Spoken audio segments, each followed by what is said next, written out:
رب العالمین فرمائی کہ اے پیغمبرہ د خپل امت ته د الله ذوالجلال دا پیغام ورسوه چې که تاسو ته خپل پلاران او خپل زامن خپل رونه خپل ښځې خپل مالونه خپل کورونه خپل تجارت د الله او د رسول نه او د جهاد نه غوړئ الله او رسول رستو وي او دا څیزونه مخکې د الله او رسول سره مینه رستو وي او دا مخکې فتربصوا حتى يأتي الله بأمره دا الله دا عظیم عذاب انتظار وکړي دا الله عذاب دا غي انتظار وکړي او الله فرمایي که ډېر نصیحت کوما خو چې کم نافرمانه قوم دی هغوی د الله د نصیحت د هېڅ فایده نه اخلي رونو رب العالمین او د الله رسول او د الله حکم د جهاد دا به مونږ ته د هر څه نه مخکې که د پلار او د زوی او د دې څیزونو مقابله راشي نو پلار او زوی به نه اخلو د الله او رسول حکم به اخلو که د ښځې او د بچو او د مال او د تجارت او د کورونو مقابله راشي دا هر څه به پرېږدو الله او رسول او د الله سخت حکم د جهادي او قبل حکم یې هغه به اخلو حقیقت دا ده چې مونږ په تاریخ نظر وکړو نو په دې عمل هره زمانه کې شکر دی ښه خلک شته خو چې کم مکمل عمل په دې کړی دی نو هغه صحابه کرامو کړی دی هغوی زامن پرېښي دي الله او رسول یې اخیستی دی هغوی پلاران پرېښي دي ښځې پرېښي دي رونه پرېښي دي الله رسول او د جهاد احکام یې اخیستي دي د بدر جهاد د حضرت ابوبکر صدیق رضی الله عنه او صحابه کرام د نبی علیہ السلام سره ولاړ دي جهاد کې بدای او طریقه و چلاول به پهلوانی کېده مبارزه به کېده د یو ډلې نه او د بلې ډلې نه به دوه کسان میدان ته ووتل او په تورو به په یو بل غزار وکړو ټولو خلکو به تماشه کوله مسلمانان به ولاړو صفونه به ولاړو د کافرو مقابله کې کافر به د مسلمان مقابله کې ولاړو یو به ووتل په یو به غزار وکړو بیا به نور ووتل نور به ووتل داسې څو کسان به ووتل او یو بل سره به په تورو غزارونه وکړل نو چې دا لومبې به چا وګټه نو عموما به وروستو ګټه هم هغوی کوله نو د بدر په دې جنګ کې د نبی د حضرت ابوبکر صدیق رضی الله عنه بچی دی هغه د کافرو په صف کې دی عبدالرحمن وروستو الله مجاهد که مسلمان شو ډېر لوی خدمت یې وکړه عظیم صحابي ته جوړ شو دغه وخت کې د کافرو په ډله کې دی د کافرو د صف نه یې راودانګل او د مسلمان د صفونو مخې له راغی او تورې یې داسې په هوا کې وړقوله د بهادرۍ او د هغه پهلوانۍ اظهار یې وکړه من یبارز څوک به ماله میدان له راوځي شته داسې څوک چې ماله میدان له راوځي ګوره جهاد نوم هم د دې دی چې په یو بل باندې خپل طاقت ومني یو بل ته مخامخ ودرېږي او یو ته چیلنج ورکړي د مقابلې اعلان وکړي بل ته د مقابلې اعلان وکړي دا جهاد دی هغه اصلي جنګ هغه و چې په توره به یو بل سره مخامخ شو اوس خو صیبه ده بوساړی شاته ناست دي او ټوس نارې کړي په د پلان کې ګټه وکړه چې ته په لاره باندې د اونې شاته به ناست دي ټوس به نارې کړي پلان کې ګټه وکړه مورچه کې به ناست دي په بل به ټس نارې کړي د ګټه وکړه هغه د ګټې مقام به و چې یو سره به هم توره و بل سره به هم توره و په میدان کې به یو بل سره جنګېدل نو چې دی راووت او توره یې وړقوله اعلان یې وکړه من یبارز شته څوک چې زما مقابلې له راوځي حضرت ابوبکر صدیق رضی الله عنه په دې اواز پوه شو پلار خو د زوی اواز پېژني چا نه تپوس وکړه د اواز د چا دی ځکه یې وروسته ولاړو ګڼه وه وایي دا خو ستا زوی دی خو چې وایي د ما زوی دی وایي یو بس تورې له یې کړس ورکړو ورمنډه یې کړه وایي دا یې درلم نبي علیه السلام کلک د مټو نو څه کوې ابوبکر وایي صاحب زوی مې راوتی دی هغه مقابلې له ورځم ویله ته به نه ورځئ ګوره پیغمبر علیه السلام کې بیا هم ګورئ نبی علیہ السلام دا نزغمله چې پلار او زوی سره یو بل سره مخامخ شي که په عام میدان کې شي خو داسې به نه کوي کلکې د مټه ونیوه ته به نه وځئ وایي نه د الله رسوله چې الله دپاره او د دین دپاره او د اسلام دپاره او ستا دپاره دا خپل بچی قربان نه کړم نو بیا خوند یې ونه کړ خوند خو دا کوي چې زه په زوی غذار وکړم او زوی په ما غذار وکړي دې ته خوند وایي وایي نه ته به نه وځئ بل صحابي ولېږو هغه سره په پرزونه شو نو صحابه د دې نه تېر وو بیا په دې نو چې دا زما زوی دی دی نه وی چې د الله رسوله څوک مو ورلېږم یاره غږ ورته مه کوئ خیر دی مسلمان بشي نصیحت به ورته وکړو نه په دې نه دی خو چې زوی یې روځي نو پلار والا مقابلې له ورځي ګټه هم دغې قوم کړې ده کامیابي هم دغه قوم مونتې ده حضرت خنسا رضی الله تعالی عنها بیبي ده ګورې ښځه ده ښځه او یو جهاد دی د حضرت عمر فاروق رضی الله عنه زمانه کې د قسطنطنیې د شپې نه دي دا څلور زامن وو نوجوانان او خاوند یې مړو خاوند یې مخکې مړو او دا عربو کې به دا قاعده وه چې د ښځې خاوند به مړ شو نو زمونږ په دې وطن کې خو دا رواج چې اکثر دویم خاوند نه کوي هغه خپلو بچو سره سر سپین کړي خو عربو کې به دا قاعده وه چې فورا به بل خاوند کو کونډه ښځه به داسې نه پاتې کېده او دا څه شرم هم نو، اوس هم څه شرم نه دی. که دویم خاوند به مړ شو نو فوراً به بله ښځه خاوند به وکړو. نو دې هغه چل ونه کړه، دې د خپل سر د څلورو بچو سره د یتیمانانو سره سپین او د دې څلورو واړو بچو یې ډېر لوی تربیت وکړو او ډېر لوی خدمت یې وکړو. چې کله دا زلمي شو او بالغان شو، دغه زمانه د عمر فاروق رضی الله عنه ده او د قسطنطنیې جهاد دی. د شپې څلور واړه بچي کېنول، بچې کېنول. بچې او تپوس ته نه کوم زه څنګه مور یم؟ وایي ته خو زمونږ ډېر ښه مور یې. وایي ستاسو پلار مړ شو او تاسو یې ما ته ماشومان ومخلو یتیمانان پرېښودې او ما ستاسو ډېر لوی خدمت وکړو. تاسو مې واړه لوی کړی او ستاسو د پلار د جامې مې ډېر خیال ساتلی دی، ستاسو د حیا خیال مې ساتلی دی. بچې چې د ستاسو د پلار په جامه یا ستاسو په جامه خو به زما د وجې نه څه داغ نه لګېدلی. نه مورې، دا خو ډېر د حیا او د پردې ژوند تېر کړ. مونږ د ماشومان لوی کړو. وی بچې ګوره سر مې د سره سپین کړ. د عربو قاعده خو دا ده چې ښځه خامخا دویم خاوند کوي. ما ګورې دویم خاوند ونه کړ، ما تاسو سره سر سپین کړ، تاسو مې خواري وکړه. ځکه پښتانه م وایي چې پلان پردي شي نو څنګه د پلندر شي نو زوی پردي شي بیا. نو که دې بل خاوند کو خو بچي به پردي وو، پردي خدمتونه به یې کول. نه ستاسو دپاره ما په ځان سخته تېره کړه، ماشومان مې لوی کړی. اوس وایه بچې زما حق به منې که نه؟ زامن په دې سوچ کړي چې دا مور به راته وایي چې مزه جنګ یاد زمه دی. ځکه نن سبا میندې هم داسې کوي. که لږه غوندې ګرمي وي بچې د خیر د رامونځ کور وکړه، جومات ته مه ده ګرمي ده. که لږ غوندې باران او یخني وي بچې د خیر د دا کوم کور مونځ وکړه، خټې دي چقړ دي چې د درز به وخورې. نن میندې د بچي د صحت خیال ساتي، د الله او د رسول د احکامو خیال نه ساتي. لکه د هغې هم دا سوچ و چې مونږ خو به جهاد ته ځو، هسې نه دا مور راته ووایي چې مه ځئ. لکه مور په بچي ډېره زیاته خفه کېږي. وایي بچې د ما حق منې او مور ته چې څه حکم کوې نو مونږ ستا خبره منو. وایي ښه بچو سار له جهاد دی، د امیرالمؤمنین اعلان کړی دی د کافرو مقابله کې، تاسو به ګورئ جهاد کې خامخا شرکت کوئ. بچي خوشحاله شو. مورې مونږ خو وایي ته به منې کوې. وایي سوال نه پیدا کېږي، ولې به منې کوو؟ او وایي داسې جهاد به نه کوې. وایي چې کله د جنگ اور ګرم شي نو یو یو به دې اور ته وردانګې، جنگ ته به وردانګې او د خپلې پوره بهادرۍ اظهار به کوې. او که په غیرت کې او په بهادرۍ کې بچو لږ غوندې کمې م راوسته نو د قیامت پر ورځ به د خدای په دربار کې زه بیا د خپل حق تپوس تاسو دې ته مور. قیامت پر ورځ به بیا سره ګورو. مورې مونږ خو د الله نه دا ورځ غوښتله، شکر دی چې ته م راته دا وې. سهار نه چې جهاد میدان ګرم شو او دا د تورو شلنګار شو، یو پکې ورغې شهید شو،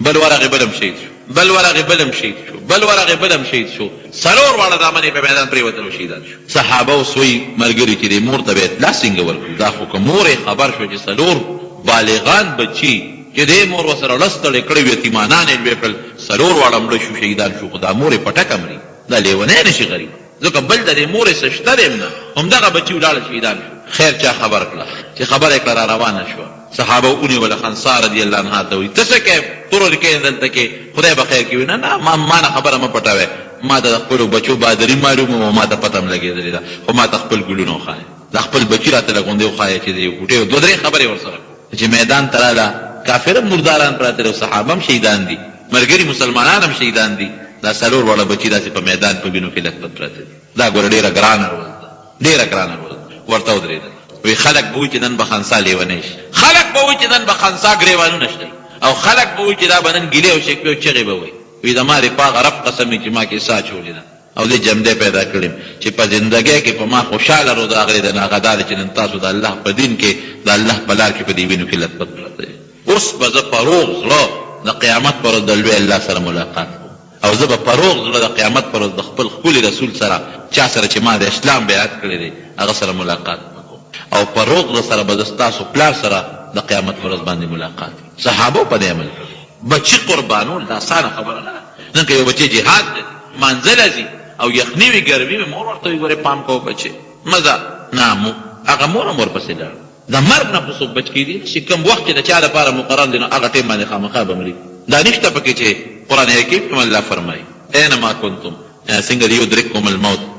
ولو کنتم فی بروج مشیده. غټو غټو محلات او په غټو غټو بلډینګونو کې پراته یې، خو چې د مرګ فیصله ستاسو دپاره د کوم وخت شوې ده، دا بلډینګ تاسو نشي بچ کولی، دا لوی محل تاسو نشي بچ کولی. مرګ خو یقیني. نو بچي به هم د الله نه قربانه. صحابو چې هجرت وکړه د مکې مکرمې نه مدینې منورې ته، کورونه یې پرېنښول، ټول یې پرېښودل، باغونه یې پرېښودل، کورونه یې پرېښودل، بلډینګونه یې پرېښودل. د چا پلار دلته پاتې شو دوی ته لاړل، د چا بچې پاتې شو، د چا ښځه پاتې شوه، ښځې پکې پاتې شوې، ماشومان پاتې شو، مور او پلار پاتې شو. ولې الله او رسول خوشحاله و. ګرې سړی چې هجرت کوي که نه نو ځان سره ټوله قوم بوځي، ځکه وطن پاتې شي، خو ښځه وسرۍ بچي وسرۍ مور او پلار خو وسرۍ که نه نه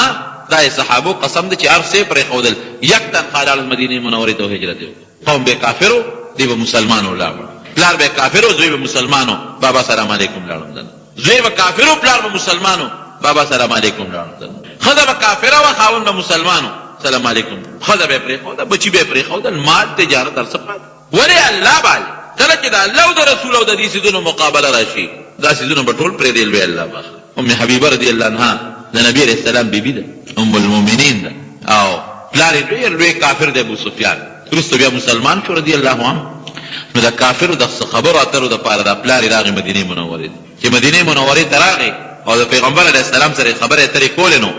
تپوس یې وکړي زما د لور کور کوم ډېره موده وشو چې لور یې نه ولید ځکه دې د کافرو سردار دی د مکې او لور یې د نبي علیه السلام بیبي چا ورته وښولوي هغه ستا د لور کور چې راننوته نو چې اولاد د پلار سره ډېره موده پس میلو شي نو ډېر زیات خوشحاله بیا لور داسې شي و چې د دوی په نسبت د لور په زړه کې د پلار سره مینه زیات دی رحم یې زیات دی وایي چې دی پلار او د لور یو بل ولیدل نو د ډېرې خوشحالۍ یو بل ته لور ورته ډېره زیاته خوشحاله شو بابا شکر دی چې ستا ملاقات لورې شکر دی چې ما هم ته ولیدلې نو د نبي علیه السلام کور دی غریبي ده یو طرف ته یو پوزکې پروت هم د کجورو د پاڼو نه جوړ دا پلار یې ور روان شو هغه ته خو پته وه په پوزکي کېناستې دا لور ورته وایي بابا لږ صبر کوي پوزکي یې ترې غونډ او یو خراب غوندې رومال پروت و خیرن شلېدلې هغه یې ورته د هغې په ځای باندې واچو بابا دلته کې پوزکي یې ترې غونډ نو ابو سفیان رضی الله عنه هغه وخت یو کافرو سردار و ډېر زیات خفه شو ولې لورې په ما خفه شو چې زه رالم نه بابا نن زه ډېر زیات خوشحاله یم چې زما تا سره ملاقات کېږي نو یې ګوره زه خو ستا پلار یم او میلمه یم د بلا مزل مې کړی دی ورغلی نو چې یو میلمه او د چا پلار چا کره لاړ شي نو چې برستر غونډي نو ورته یې خور کړي نو تا هغه خور پوزکې د ما نه غونډ کړه او ما ته یې دا شلېدلي رومال واچو دا دې څوک تاسو پیغمبر تاسو ته داسې اخلاق ښودي چې مور او پلار سره به دا چل کوې وی نه ګورې بابا زمونږ پیغمبر چې مونږ ته د مور او پلار په حق کې کوم اخلاق ښودي نو په یو مذهب کې هم دا نشته مونږ ته خپله الله ویلي دي چې د مور او پلار به قدر کوې احترام به کوې عزت به کوې اوف به ورته نه وایې ډېره ښېګړه به ورسره کوې نو دا ښېګړه پوزکې خور ما دې رانه غونډ کړ وی بابا ډېر را باندې ګران دی زه یم چې تا ته مې خشته ښکلې ښکلې بسترې واچولې خو اسم نشته دغه رومال مې دی او دا پوزکې مې دنه ځکه غونډ کړ چې دا زما د محبوب د دواړو جهانو د مبارک سردار د ناستې پوزکې او ته کافر یې نو ستا غوندې سړی د رسول الله مبارک په پوزکې په ناسته پرېښودل برداشت کولی نه شي پدې تا نه شم برداشت کولی دا زما د محبوب د نبي علیه السلام پوزکې دی هغې مبارکه ناسته کې ته خو کافر نو په دغه حیثیت دا پوزکې مې دنه خو دې ته نیم تیار په دې دی نه پرېږدم ګورې که پیغمبر علیه السلام پې خبر وی نو هغه به ورته فرمایلي چې کښېنه ځکه نبي علیه السلام به د کافر میلمه م احترام کوو نبي علیه السلام که خبر شوي نو چېرته به هم دا نه وویلي چې دا زما پوزکې دی ولې ورته خور کړی دی به پې خوشحاله شوي لیکن د هغې په زړه کې چې د رسول الله مبارک کم قدر او کم محبت دی نو پلار هغې سره نه برابر ته مې پلار یې د عزت خاوند دی زه به د غټې بسترې ځار کړم خو دا پوزکې د مبارک رسول صلی الله علیه وسلم د ناستې پوزکې دی نو ستا غوندې کافر په نشم پته سړي ته اله ولګي چې دې خوا یو دا خو مونږ هر وخت وایو الله سره مینه ده د الله او رسول سره مینه ده او د الله د حکمونو سره مینه ده خو چې کله بیا د بچیو د دې مقابله راشي کله بیا د پلار او د دې مقابله راشي کله د تجارت او د مال او د دولت او د دې مقابله راشي بیا موږ مال او دولت اخلو الله رسول به خپل کار داسې ده که نه عامه معاشره کې دا رواج دا قاعده ده زه کله کله ګورم سهار وختي دا ګاډي پېشمني روان شي خلک په دې بسونو په دې فلانکوچو کې تجارت ته دي پېښور وختي د بانک نه مخکې روان د بانک نه پس هم روان د مانځه په ټایم کې هم روان اوس دغې وخت کې پته لګي چې الله رسول دې وخت جومات ته به ځي او که ګاډي ته بقي خپل تجارت ته به ځي د ماسپښین بانک وي د ماسپښین هلته ته په پټي کې خدمت کوې په دوکان کې ناست دی دلته راته مؤذن اواز کوي حي علی الصلاة حي علی الفلاح ای انسانه د مانځه ځای ته راشي ای انسانه ورې د کامیابۍ ځای ته راشي الله اکبر ورې الله ډېر لوی دی دغه دی به دې اوس پته لګي چې هغه د 2 روپو ټیپر او د هغه 5 روپو هغه ساګ او دغه مرچکي دي وخت دی هغې له به ته به ناست دی او که الله او رسول له به دلته کې راځي الله او رسول له تر انسان په خولې باندې اواز کوي که ګرمه بستره به دې خوښوي نو ماسخوتن درته بیا اواز کوي مؤذن الله اکبر الله ګورې ډېر لوی دی حي علی الصلاة حي علی الفلاح ای انسانه مانځه له راشه ای انسانه ګورې د کامیابۍ ځای له راشه اوس به دې پته لګي چې دغه کور دې خوښ دی دغه بستره دې خوښه ده او که د الله او رسول سره دې مینه ده هر سړی وایي رڼا ښه شی دی خو چې دې تیاره وویني د رڼا په خوندله پوهېږي هر سړی وایي تیاره خراب شی دی خو دې به هره د تیارې په خرابوالي پېژني چې په رڼا ورځ کې د ده نظر ولګي چې دې په سترګو ړوند دی د سره تیارې او د رڼا څه پته لګي نو تا ته به هله پته ولګي چې الله او رسول سره مې مینه شته او که نشته چې دې خوا ته کاروبار دی راشي او دې خوا الله او رسول وي دې خوا اخوا ته بچي دي اخوا ښځه ده اخوا زوی دی اخوا مال دی دولت دی تجارت دی دې خوا الله او رسول دی نو پته به لګي چې اوس به الله او رسول اخلي او که دا نور څیزونه به اخلي نو که الله او رسول دې واخېستل نو یقینا ستا مینه ورسره شته او که الله او رسول دې پرېښودل دغه څیزونه دې واخېستل نو بیا موږ په دې خپله مینه کې دروغجن الله دې دې خپله مینه کې رښتونې کړي د نبي نیکۍ کې تعاون وکړه مسلمان سره په ګناه کې تعاون مه کوه نه لورې دوست پیدا چتا او ته ویې لکه راځه شابه نو ټوپک به تا مو سره په اوږه کړي تماچه به تا مو سره په اوږه کړي په یو کس خو څوک مرګ نه کوي چا چې دښمني په یو کس ونه کوي پنځه شپږ ورسره د کندي او یارانو دوستان هم په پوله پټ ناستې ورځ ورسره کوي نو اخرت دې ځان له تباه او برباد کړي جهنم دې ځان له ځای کړ الله او رسول دې پرېښودل دا قوم به ترقي وکړي الله رسول باندې الله رسول بچی به پرېږدي ښځه به پرېږدي زامن به پرېږدي پلار به پرېږدي مال به پرېږدي تجارت به پرېږدي الله به کامیاب او چې دا نه قرآن حکیم کې په خپله الله اعلان کوي فتربصوا حتی یأتي الله بامره انتظار وکړئ د خدای قهر او غضب در باندې رانه دغه سونامي ورته وایي که څه ورته وایي دغه زلزله چې راله څومره پلکونو خلک پکې مړه شو دا خو اوس الله دلته هم کولی شي یو زلزله که رب العالمین ده امر دا کم سیلاب چې راغی په صدریاب او په خیالي باندې تاسو ولیدل دومره باران خو نه درې شوی دلته بر الله بارانونه وکړل دومره سیلاب راغی د ما په خیال کې لږ معمولي غوندې دا سیلاب خدای پاک راټینګ کړی وی یا لږ غوندې زور یې ورکړی دا ټول علاقه به تباه او برباد او ورشه تاسو وګورئ زموږ دغه طرفونو ته جورې ته او دغه نور علاقې چې کوم دي د خیالي څونه کورونه پکې وغورځېدل دا خو د خدای پاک قهرونه بدمري مونږ خلق کوو فحاشي مونږ خلق کوو عریانیت مونږ خلق کوو تاسو اخبارونه وګورئ نور څیزونه وګورئ دا څومره د ظلم حد ته مونږ رسېدلي نو خدای پاک دې زمونږ په زړه کې د الله او د رسول مینه پیدا کړي دغه محبت دې الله زمونږ په زړه کې پیدا کړي یوسف علیه السلام او د زلیخې واده شوی که نه بلکل شوی سلیمان علیه السلام د بلقیس او دام شوی کشف او فراست کې څه فرق دی نو کشف هغې ته وایي چې د الله د طرف نه دلته الهام کېږي او فراست دا تجربه ده د مسلمان ښه تجربه د په نیمه شپې وخت کې جنات ډېر زیات شور کوي د دې څه وجه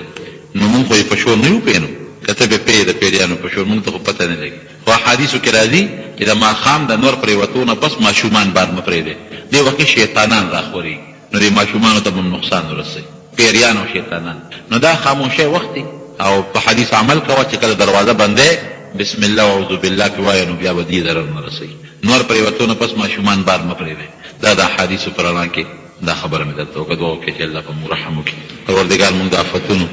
مصیبتونو بلیاتو نه په امن کړي الله زمونږ په زړه کې د خپل حبیب سره او د خپل ذات سره مینه سیوا کړي دین سره محبت سیوا کړي رب العالمین زمونږ د حلال رزق نصیب کړي د حرامو نه محفوظ وساتي الله د ټول مسلمانانو اتفاق او اتحاد نصیب بعضې کسان وفات شوي خصوصا زمونږ د فضل ماما نوسې ده کرم لالا دي ظفر لالا دي واره دعا ورته وکړئ نوجوانو چې رب العالمین مغفرت نصیب کړي او پروردګار یې وارثانو ته صبر ورکړي او الله د نورو غمونو نه وساتي او موږ دلته کې جانلیب استاد زمونږ د جانلیب استاد خورکۍ وفات شوي وه غریب ډېره بیماري م تېره کړې دعا ورته وکړئ چې الله مغفرت نصیب کړي پروردګار یې وارثانو له صبر ورکړي نور چې څومره مردګان وفات دي پروردګار دې ټول مردګانو بخي زمونږ استادو چې مشران څومره وفات دي الله دې ټولو بخي الله مونږ ته زمونږ کشرانو ته د اسلام او د ایمان د هدایت زندګي نصیب کړي الله دنیا هم زمونږ ښه شته کړي آخرت هم زمونږ ښه شته کړي د دنیا او د آخرت د غمونو د مصائب او د آفات او بلیاتونو په امن کې وساتئ حاضره جمع چې څومره د الله تعالی ته لاس نیولي دي زمونږ مغفرت نصیب کړي زمونږ ګناهونه مونږ ته معاف کړي مونږ د خپل قهر او د خپل غضب نه محفوظ کړي په کورونو کې د زنانو په سرونو د حیا او د پردې څادر واچوئ د رسوایۍ او د ذلت نه او د فتنو نه الله محفوظ کړي آخر وخت کې بخلي دا کلمه نصیب کړي لا اله الا الله محمد رسول الله صلی الله علیه وسلم ګرانو محترمو اوریدونکو د شیخ الحدیث مولانا محمد ادریس صاحب آف رمزی په 153 نمبر کیسټ کې تاسو د الله او د حضور علیه الصلاۃ والسلام په مینه خبرې واورېدې دا به تاسو ته پېښور ښار کې بیرون کچرې گیټ اشرف روډ سره فقیر خان ناصر خان کیسټ هاوس کې د ناصر خان او حیدر خان سره ملاویږي ټلیفون نمبر دی 255 29 12